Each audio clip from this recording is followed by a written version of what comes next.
अस्सलामुअलैकुम my YouTube family, कैसे हैं आप सब लोग। आप सब लोगों को वेलकम टू किचन एक्सप्लोरर। और आज मैं आप लोगों को बताने जा रही हूँ मेरे अपने स्टाइल में बहुत ही डिलीशियस स्टू बनाना। तो बहुत इजी कर दिया है मैंने इसे आप लोगों के लिए। तो आएँ जल्दी जल्दी इंग्रेडिएंट्स की तरफ चलते हैं। मैंने ले लिया है हाफ़ केजी के करीब बीफ, हड्डी वाला लिया है मैंने। और इस तरह से छोटे छोटा आप कटवा लीजिएगा, बहुत ज़्यादा बड़े पीस नहीं रखिएगा, इस तरीके से। और बाकी एक और आपके लिए मैंने सहूलत कर दी है कि एक ही ट्रे में मैंने सब चीज़ सजा दी है ताकि आपको इजी रहे। 2 टीस्पून सॉल्ट लिया है मैंने। 10 से 12 जो हैं ये अप्रॉक्सीमेट खाली 10 ही होंगी। 10 जो है वो गोल वाली हरी मिर्च ली हैं। 4 मैंने छोटी वाली हरी मिर्च ली है। और 1 इंच से थोड़ा सा ज़्यादा अदरक का टुकड़े लिए हैं मैंने, और इस तरीके से स्लाइसेस कर लिए हैं मैंने। मोटे मोटे रखने हैं, हमें उसको बारीक नहीं करना। इसी तरीके से अराउंड 1.5 टेबल स्पून के करीब ये जो है वो हैं गार्लिक है मेरा। लेकिन ये है कि इसे भी मैंने ना चॉप किया है ना मैंने पीसा है। मैंने लिए हैं अप्रॉक्स 1 टीस्पून ब्लैक पेपर। ये इसी तरीके से 1 टीस्पून, नॉट पीस के, right. 1 teaspoon black pepper and half teaspoon turmeric powder. मैंने ले लिए हैं 4 मीडियम साइज़ के अनियन, क्योंकि इसमें जो ग्रेवी है ना हमारी सिर्फ अनियन से ही बनती है और किसी चीज़ से नहीं बनती। तो 4 मीडियम साइज़ के अनियन लिए हैं और इसे मैंने कट कर लिया है। मैंने ले लिया है 1 टमाटो, मीडियम से भी छोटा साइज़ था, बस उसे मैंने पील करके स्लाइस कर दिया है। 1 टीस्पून गरम मसाला, 1 कप योगर्ट। ये जो है 1 कप पाव से कम है थोड़ा सा। तो 1 कप योगर्ट एंड 1 कप घी। तो चलें फिर आए हम जल्दी जल्दी से अपने पैन में डाल देते हैं। जी मैंने एक पैन ले लिया है, मीडियम फ्लेम पे रखा है। इसमें मैंने अपना 1 कप घी डाल दिया है। और फिर मैं जो है वो इसमें डालूँगी अपना अनियन।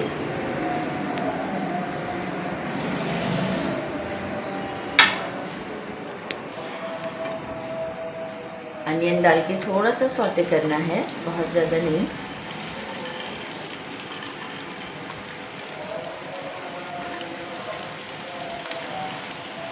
अनियन डाल के ज़रा सा सौते कर लेंगे। और अराउंड 1 मिनट के बाद हम इसमें अपने बाकी के स्पाइस और गोश्त डाल देंगे।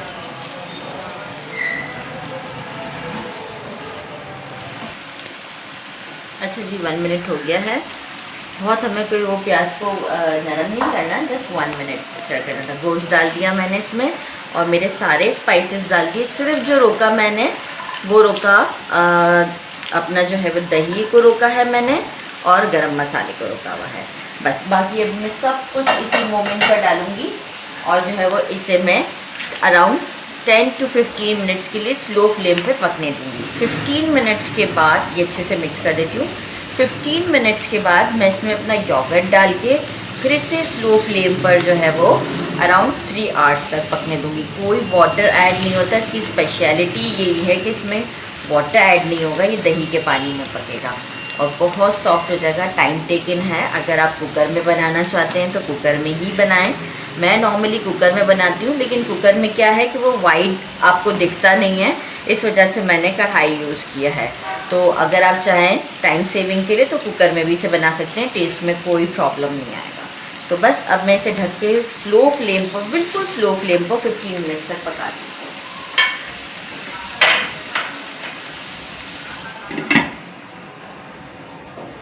जी मुझे जो है वो 10 मिनट्स हो चुके हुए हैं स्लो फ्लेम पर ही। और आप देखेंगे ग्रीन चिलीज़ ने भी थोड़ा कलर चेंज कर लिया है। टमाटर बिल्कुल टमाटर जो है वो पूरे मैश हो चुके हुए हैं। अब इस मोमेंट पर मैं जो हूँ वो योगर्ट डाल दूँगी और अच्छे से स्टर कर लूँगी। और बस मैं दोबारा इसे ढक के अगेन वही मैंने आपसे कहा था कि हमें 3 आवर्स तक कुक करना है। 3 आवर्स के बाद हम इसे देखेंगे कि जो है वो अगर इसमें पानी है तो हम फिर तेज़ चूल्हे पे पका लेंगे, लेकिन ये 3 आवर्स में बिल्कुल नॉर्मल कंडीशन पे आएगा। इसका फ्लेवर आता ही जो है वो स्लो फ्लेम पर है। और क्योंकि गोश्त भी गल जाता है, पानी हम डाल रहे नहीं है। तो बस अब हम 3 आवर्स के बाद मिलते हैं। अच्छा जी, मुझे 3 आवर्स हो चुके हैं और आप देखें कि सारे मसाले, जो लहसुन था वो भी पिस चुका है, प्याज भी अच्छे से पिस गई है। बस अदरक आपका साबुत रहेगा, वो नहीं पिस सकता, लेकिन ये है कि फ्लेवर के लिए हमने डाला था। अब मैं इस मोमेंट पर हमारा गरम मसाला डालकर इसे मीडियम फ्लेम पर 2 to 3 मिनट्स के लिए भून लूँगी और इसके बाद मैं इसे 5 मिनट्स तक के लिए दम पर रख दूँगी और मैं इसे डिश आउट करके आपको दिखाऊँगी। तो मैं ज़रा इसे पहले 2 मिनट्स तक अच्छे से भून लूँ ताकि एक्सेस ऑयल जो भी होगा वो भी ख़त्म हो जाएगा। गोश्त मेरा अच्छी तरीके से गल चुका है, बोटियाँ मेरी अच्छे से गल गई हैं। मैं आपको प्लेट में करके दिखा दूँगी कि बोटियाँ गल चुकी हैं। इस वक्त मैं ज़रा इसे चला लूँ। अच्छा जी, मैंने इसे 2 मिनट तक भून लिया है ताकि गरम मसाला इसके अंदर अच्छे से मिक्स हो जाए। अब मैं इसे रख रही हूँ 5 मिनट तक बिल्कुल स्लो फ्लेम पर दम पर और फिर हम इसे डिश आउट करते हैं। अच्छा जी, मुझे 5 मिनट्स हो चुके हैं और आप देखिए सारा ऑयल साइड पर आ गया है और अब मैं इसे डिश आउट करती हूँ। आप देखिए कितना अच्छा लग रहा है, ये खुशबू भी नो डाउट बहुत अच्छी है। मैं डिश आउट करके आपको दिखाती हूँ।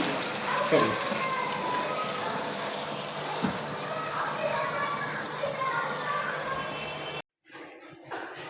अच्छा जी, मैंने इसे डिश आउट कर दिया है और मुझे आपको दिखाना था कि देखें गोश्त अच्छे से गल चुका है, तो इसलिए मैं आपको एक बोटी दिखा दूँ।